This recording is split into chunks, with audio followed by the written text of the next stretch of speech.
Hostel की रहस्यमय कहानी। हॉस्टल की जिंदगी हमेशा से ही रोमांचक और रहस्यमय रही है।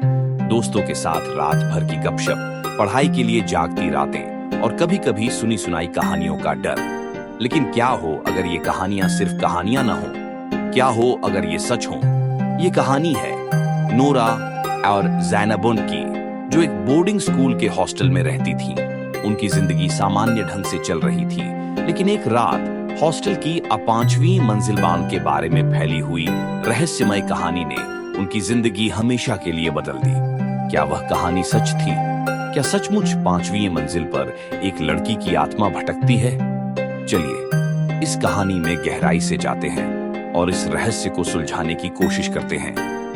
नोरा और ज़ैनब दोनों एक बोर्डिंग स्कूल के हॉस्टल में रहती थी। क्लास ए में पढ़ती थी और एक ही कमरे में रहती थी। नोरा रात भर जागकर पढ़ाई करती थी, जबकि ज़ैनब सुबह जल्दी उठकर पढ़ती थी। हॉस्टल की 5वीं मंजिल के बारे में एक अजीब कहानी प्रसिद्ध थी। 5 साल पहले 9वीं कक्षा की एक लड़की की वहां रहस्यमय मौत हो गई थी। उसके बाद से यह अफवाह फैल गई कि 5वीं मंजिल पर उस लड़की की आत्मा भटकती है। इस वजह से स्कूल प्रशासन ने 5वीं मंजिल को बंद कर दिया था। सिर्फ हफ्ते में एक बार सफाई के लिए खोला जाता था। नोरा और ज़ैनब भी दूसरे छात्रों की तरह इस कहानी पर ज्यादा विश्वास नहीं करती थी। लेकिन 10 दिसंबर की रात को कुछ ऐसा हुआ कि उनकी जिंदगी हमेशा के लिए बदल गई। नोरा रात के 12:30 पर कमरे में बैठकर पढ़ रही थी, जबकि ज़ैनब बिस्तर पर सो रही थी। अचानक नोरा का गला सूख गया और वह कॉफी बनाने के लिए हॉल में चली गई। हॉल में पूरी तरह से सन्नाटा था। सभी लोग या तो अपने कमरे में थे या सो चुके थे। कॉफी बनाने के बाद जब नोरा मुड़ी तो उसे अचानक एक झटका लगा। उसने देखा कि ज़ैनब उसके पीछे खड़ी है। ज़ैनब कुछ अजीब सी लग रही थी। उसने न तो अपना चश्मा पहना था, न ही उसके हाथ में वह काला धागा था जो उसकी मां ने दिया था। नोरा ने पूछा, तुम इतनी जल्दी क्यों जाग गई? ज़ैनब ने मुस्कुराते हुए कहा, चलो हम दोनों 5वीं मंजिल की बालकनी पर चलते हैं। नोरा की आंखें हैरानी से खुल गईं।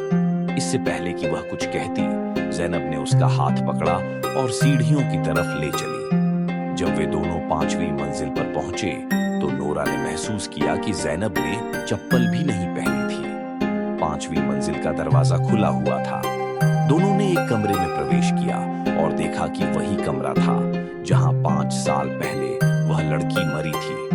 कमरे की दीवार पर किसी ने अपने नाखूनों से 10 दिसंबर लिखा हुआ था। ज़ैनब बालकनी पर खड़ी होकर नीचे देखने लगी। नोरा को बहुत ठंड लग रही थी, इसलिए उसने ज़ैनब को नीचे चलने को कहा, लेकिन ज़ैनब ने कोई जवाब नहीं दिया। नोरा ने फिर से पुकारा तो ज़ैनब ने उसकी तरफ देखा। नोरा के होश उड़ गए। ज़ैनब की आंखें पूरी तरह से सफेद हो चुकी थी। नोरा समझ नहीं पा रही थी कि ज़ैनब उसे नीचे कूदने को क्यों कह रही है। ज़ैनब की आवाज और भारी होती जा रही थी और वह बार-बार कूद कह रही थी। नोरा के हाथ पैर सुन्न हो गए थे और वह हिप्नोटाइज होती जा रही थी। अचानक नीचे से एक जोरदार आवाज आई और नोरा होश में आ गई। उसने हिम्मत करके ज़ैनब को पीछे धकेल दिया और नीचे भाग गई। जब वह अपने कमरे में पहुंची तो देखा कि ज़ैनब बिस्तर पर सो रही थी, बिल्कुल उसी तरह जैसे वह उसे छोड़कर गई थी। नोरा ने उस रात के बाद से 5वीं मंजिल के बारे में बात करना बंद कर दिया, लेकिन वह कभी भी उस डरावनी रात को नहीं भूल पाई। अगर आपको यह कहानी पसंद आई तो हमारे चैनल को सब्सक्राइब करना बिल्कुल न भूलें।